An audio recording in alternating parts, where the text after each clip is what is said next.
Lepas tu hadis yang mula-mula di bawah kitab Az-Zuhud ini, Imam Muslim mari riwayat daripada Abi Hurairah, kata Rasulullah sallallahu alaihi wasallam bersabda, dunia ini adalah penjara orang mukmin dan syurga orang kafir. Zaman dulu setengah-setengah orang itu yang salah faham hadis ni, dia tidak faham. Jadi dia jadi mundur lah dengan sebab itu. Padahal hadis ni tak ada menjadi sebab kepada kemunduran umat Islam, tak ada. Jadi kita tak boleh lah cara ke dunia ni, bukan penjara dunia. Dia gitu. Dunia ni boleh kawan kafir ikut dia, dia nak ambil hantar, dia nak meretah, dia nak apa ikut dia lah. Kita tak boleh cara ke dunia, sebab dunia ni penjara. Kita tak baik. Dia bawa pergi kot tu, silap tu, silap. Sebenarnya dunia ini penjara kepada orang mukmin. Cuma tengok waktu kalau ulama-ulama muktabar kan, kalau kita muktabar dia molek saja. Cuba tengok bawah ni. Makna hadis ini iaitu anna kullu mu'min masjun. Setiap orang mukmin itu terpenjara, mamnu' fid dunya min asy-syahawat al-muharramah wal makruha. Terlarang dalam dunia ni daripada menuruti hawa nafsu yang diharamkan dan yang dilaranglah, mukallaf dan dibebani dengan amalan-amalan ketaatan yang sukar. Bila dia mati, dia rehat daripada semua itu dan dia kembali dia pergi mendapat apa yang disediakan oleh Allah SWT berupa nikmat yang berkekalan dan kerehatan yang betul-betul rehat daripada sebarang kekurangan. Gitu. Hak tu maksud penjara orang mukmin tu. Maknanya dia tak boleh buat sesuka hati, sewena-wena, tak boleh. Benda haram nak pakai juga, nak ambil, tak boleh. Itu maksud penjara tu. Ada benda-benda yang dia terlarang, tak boleh. Lepas tu kalau kita nak kira manfaat dunia, tak tahu, tak nampak, kena semaya lah, kena begitu gini, susah ke tu? Susah. Jadi kena tunggu peraturan. Macam orang duduk dalam jail lah, kena tunggu buat gini, tunggu. Tak ada faedah ke apa pun apa. Dari segitu kata penjara orang kafir. Padahal kalau kita nak kira orang kafir pun tidak pergi tu, kalau nak kira bahkan lebih teruk lagi pada kita dalam dunia. Cuba tengok Hindu, tak pakai kau satu barang yang Hindu, lagi teruk kalau nak kira. Kita ada juga boleh makan lembu, kambing, tak babi, tak boleh kan? Ada babi tak boleh. Tak nak rayaknya ada hak kafir setengah-setengah tu, tak ada agama boleh berlaku. Babi kau bukan boleh berlaku. Nak bandingkan dengan tu kita kurang sikit lah.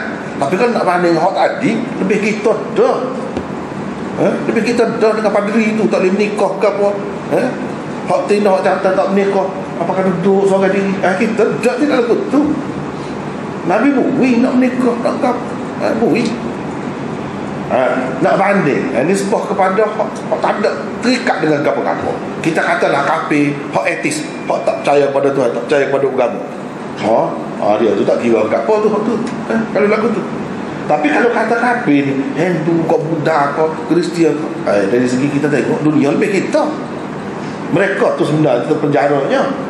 Sebab tak boleh kau tu, tak boleh kau ni, kemewahan dunia tak boleh. Kita dah aling setara mana, lepas setara mana, untuk guru setara mana pun boleh pakai baju comel, boleh pakai warna-warni, boleh pakai. Dia dah patut kami tengok baju kuning tu di mana pun, kain tu lah supaya ihram semua pakai. Kita tak kau masa di Mekah tu je, tu meta lah. Dia ni lagu tu semua tak boleh mewah. Tadi kan kepala ni, rambut ni comel kan, semua kan dia lawan hak tu, botok habis. Bukan setakat ni kepala je botok, pakai kening, dia cukup. Pasal apa tak si dunia tu ada. Nak banding hak tu jauh lebih kita tu, nak kira tak ada penjara kita. Tapi nak nisbah secara keseluruhan, sebab ada juga orang kafir yang tak percaya, tak ada batas-batas tadi, langgar berlaku, boleh berlaku. Nak banding hak tu, kita macam orang yang duduk dalam jin. Lepas tu kena buat gua tu, kena buat gua ni. Ada pun orang kafir kata dia dapat hak dalam dunia, walaupun sikit je hak dalam dunia ni. Lepas tu susah payah pula nak dapat barang dalam dunia, susah. Penat pula rejak buat kerja, merah putih mata juga buat kerja. Boleh kata boleh dunia tu pun penat juga. Bila mati dapat azab yang berkekalan, dan berterusan dalam siksaan Allah SWT. Mana kita orang Islam ni Kalau kita rasa susah lah mana-mana pun, atau senang lah mana-mana pun, itu penjara kita.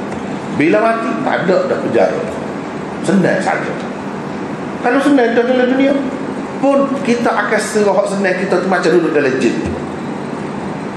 Orang kafir, kalau dia senang lah mana-mana pun, dia akan serah apa ni, wajan natul kafir. Kalau dalam dunia dulu susah lagu mana pun, bila dia mati dia akan serah waktu surga, macam surga dalam dunia ni. Sebab apa? Tak ada lagi ada saya. Itu maksudnya. Tidak merendahkan kita, tidak melemahkan semangat kita, tidak nak bawa kita kepada kemunduran. Dah. Silap tu kalau faham macam tu, cuba tengok Pak Imam Nawawi kata nikah. Atau kalau kita tengok kita lain pun seperti tu lah juga. Seperti tu. Habis.